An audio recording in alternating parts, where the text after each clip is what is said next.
This spring, how rainy was it in Shreveport, and how did that compare to springs of the past? Yeah, so we got into a really wet pattern starting in March, and then it really took off in April and May. I mean, we had near record rainfall both months. And in fact, the month of April, we had over a foot of rain in Shreveport, and that's almost double what we would normally see during the month.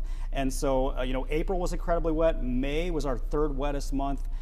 Third wettest May on record in Shreveport. And so April, May, even June, very, very wet. I mean, we had record-setting rainfall across the ArkLaTex. Then as we headed deeper into the summer, our rainfall started to kind of taper off. And I think at one point we had a period of kind of dryness in July. Am I remembering that correctly? Right, yeah. So we had a little period of dryness in July. We had a few little spikes in rainfall, for the rest of the summer, but really it was the spring months that really, were the wettest. And then as we headed through the summer, especially recently, most recently, August and September were quite dry across the area. So tell me about how this May stacked up compared to other years around that same time.